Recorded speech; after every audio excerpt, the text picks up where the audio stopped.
በስመ አብ ወወልድ ወመንፈስ ቅዱስ አሐዱ አምላክ አሜን። አንድ አምላክ በሚሆን በአብ ወወልድ ወመንፈስ ቅዱስ ስም አምነን ጥቅምት 27 የመድኃኔዓለምን ድርሳን ማንበብ እንጀምራለን። አንድ አምላክ በሚሆን በአብ ወወልድ ወመንፈስ ቅዱስ ስም አምነን በዕለተ ሐሙስ የሚነበብ የዘጠኙ ሰዓት ነገር የሚናገውን እንፈጽም ዘንድ ወደ ጥንት ነገራችን እንመለስ። በዛን ጊዜ የቀደሙ አባቶች ነቢያት የመድኃኔዓለም ሞቱን አይተው አቤቱ ለምን ትተኛለህ? ንቃ፣ አቤቱ ተነሳ፣ ለዘላለሙ አትተወን፣ በክፉ ቦታ አሰቃይተናልና፣ የሞት ጥላ ሸፍኖናልና፣ ወደ ጠላቶቻችን መልሰህናልና፣ ጠላቶቻችን እንደ በጎች ተነጣጥቀውን ይበሉን ዘንድ ሰጠን እያሉ ፈጽመው ጮኹ። ዳዊት አቤቱ አምላክ የተነሳ እጅህም ከፍ ከፍ ትበል፣ ችግረኞቹ አትርሳቸው፣ አቤቱ ተነስ እርዳን፣ ስለ ስምህ አድነን እያለ ጮኸ። በዛን ጊዜ እኔ ተኝቼ ሳለ ነፍሴ የነቃች ናት እያለ እሱ ተነሳ።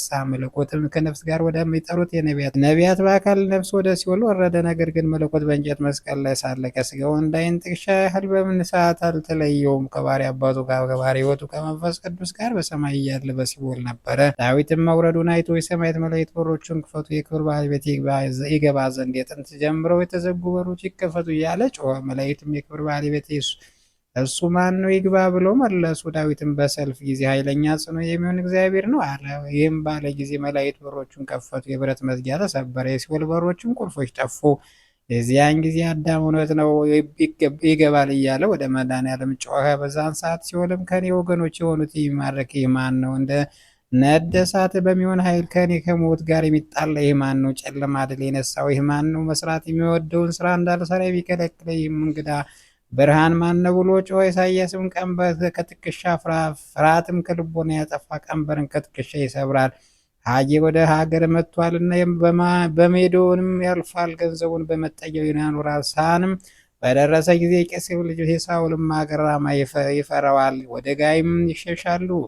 ይህንም በእናቶችና በኤላ ነሳ ሲሰማል የሰማው ሁሉ ይደነግጣል። አሸናፊ እግዚአብሔር በኃይሉ የከበሩትን ያውቃቸዋል፣ ታላቆቹን በጥፋት በትር ይቀጠቅጣቸዋል ይላል። ሐጌ ያለውንም የሔዋንን ሞት ያገዛው ከቀደሙ አባቶች አንገት የኃጢአትን ቀንበር ያጠፋ መድኃኒታችን ነው። መጠጊያ ያለውን ቤተ ክርስቲያን ናት። ገንዘቦች ያለውን በውስጡ ያኖራቸው ሥጋ ወደሙን ሟች ለሚሆን ለሰው ልጅ ተግሳጽ የተጻፈ ቅዱሳት መጻሕፍት ናቸው። ቄላ ያለውም ሲኦል ናት። ራማ ያለውም መልኩ ከከፋ ሽታው ከከረፋ ካለቃቸው ከዲያብሎስ ጋር ከራማ የወረዱ መላእክት ጽልመት ናቸው። ጋይ ያለውም የተረገመ ይሁዳ ማደሪያ ሲኦል የወለደቻቸው ገሃነም ናት። እነሆ ስሙ ኢየሱስ የተባለ ሕፃን መድኃኒት ፈጣኑና ሯጩ ማረከ። እነሆ እጁንም በምድር ጉድጓድ ከተተ፣ የነካውም የለም። ምድር እባብም ዲያብሎስ ነው፣ የምድር ጉድጓድም ሲኦል ናት። ስለዚህም ነገር የአንበሶች ጉድጓዶች ወዴት ነው? የአንበሶች ግልገሎች ወዴት ይሰማራሉ?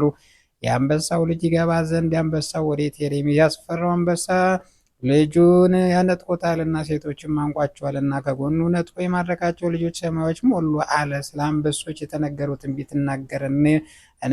እኒህም የቅዱሳን የቀደሙ አባቶች ናቸው። የአንበሳ ልጆችም እነዛ ነቢያት ናቸው። ጉድጓድም ሲኦል ናት። የአንበሳው ልጅ ይገባ ዘንድ የቀደመው አንበሳ ወዴት ሄደ እንዳለ የቀደመ አንበሳ የተባለ ረዳም ነው። ልጁ የተባለም ለፍጥረቱ ቤዛ ሆኖ የሞተ መድኃኔዓለም ነው። አደነቃነቀ የሰይጣን ልጅ ያዳናቸው ነፍሳት ናቸው። ሴቶች መድኃኒታችን በደሙ ፈሳሽነት የከበሩ ቤተ ክርስቲያን ናቸው። አንድ ሰው ከኢያሪኮ ወደ ኢየሩሳሌም ሲወርድ ሽፍቶች አግኝተው ደበደቡት፣ አቆሰሉ። ሰውነቱም እንደ ሙት አይተው ትተውት ሄዱ።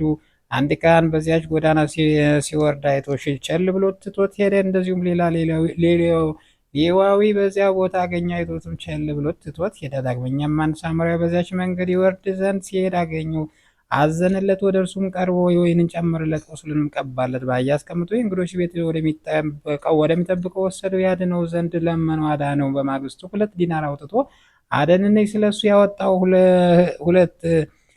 ያወጣህለትን ቢኖር እኔ ስመለስ ሁሉ እከፍልሃለሁ ብሎ ለእንግዳ ጠባቂው ሰጠው። ያለው እነሆ የወንጌል ትርጉም ይህ ነው። አንድ ሰው ያለው ከገነት ወደ ሲኦል የወረደ አዳም ነው።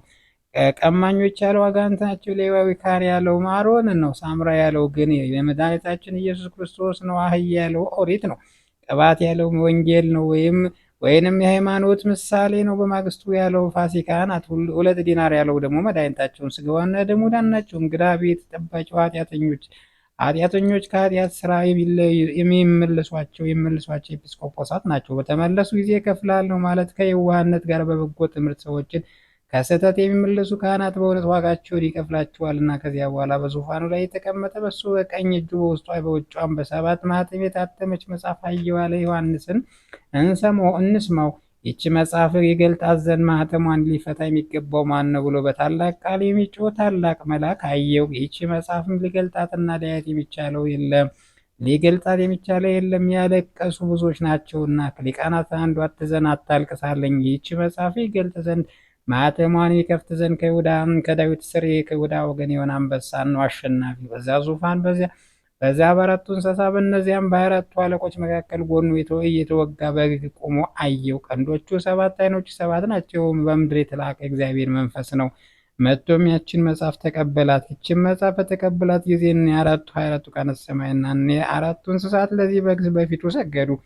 ሁላቸውም ዕጣን የተሞላበትን የወርቅ ጽዋ የሚያመሰግኑበት የምስጋና መሰንቆ ይዘዋል። ይኸውም የቅዱሳን ጸሎታቸውን በምስጋና ይቺ መጽሐፍ ትቀበላትና ማኅተሟን ልትፈታ ይገባል፣ ስለ እሷ ሙተሃልና በደምም ዋጅተናልና እያሉ ያመሰግናሉ። መጽሐፍ አዳም ነው። ሰባቱ ማኅተም መድኃኒታችን እስከ ሞተባት ያለው ሰባቱ ዘመኖች ናቸው። የቀደሙ አባቶች ከሲኦል በመውጣታቸው እንዲህ ነው። ዓርብ፣ ሰርክ በመጀመሪያ ሰንበት አጥቢያ ነቢያት ምስጋና የተመሰገነ እግዚአብሔር አመስግነው ፈረሱንና በላዩ ላይ የተቀመጠ ወደ ባህር ጣለ እያሉ ባህር ያለውን በኃጢአት ታስሮ በትዕቢቱ ተጭኖ ዲያብሎስ ወደ እሷ የወረደባት ገሃነም ናት። በዚያን ጊዜ ገነት ከተዘጋች 5533 ዘመኗ ተከፈተች። ነቢያትን በረዳን በእግዚአብሔር ደስ ይበላችሁ፣ ላዳንን ለያዕቆብ አምላክ እልል በሉ በሚል በዳዊት መዝሙር እያመሰገኑ ገቡ። በተቸገሩ ጊዜ ወደ እግዚአብሔር ጮኹ። ከችግራቸው ማዳናቸው፣ ቃሉን ላከ አዳናቸውን፣ ከሞታቸው ማዳናቸው፣ ከሞት ጥላና ከጨለማ ወጣቸው። እግር ብረታቸውን ሰብሮ የሀገራቸውን መንገድ የሄዱ ዘንድ የቀና መንገድ ምራቸው። አፍረውማልና ተደሰቱ። ወደ ወደዱትም ወደ መራቸው ሕዝቡ አድኗቸዋልና። እግዚአብሔር ቸርነቱ ድንቅ ሥራውን ለሰው ልጆች ነገሩ። ወደ ምስጋናውም ተራራ ወሰዳቸው። እነታቸው እንደ ፈካዳ ወጥመድ አመለጠች። ወጥመድ ግን ተሰበረኛ ዳን። እሱም በእግዚአብሔር እርዳትነት ዳን እንደተባለ የዚያን ጊዜ ኢሳይያስ እግዚአብሔር እንዲህ ይላል፣ በአሕዛብ ሥርዓት ምድርን ታላቅና የአዳም ርስት ወርስ ዘንድ በተመረጠች ቀን ሰማሁ፣ በመዳን ቀን ረዳው ያለው ደረሰ፣ ተፈጸመ። እስረኞች ውጡ አላቸው፣ በጨለማ ያሉትም አበራላቸው።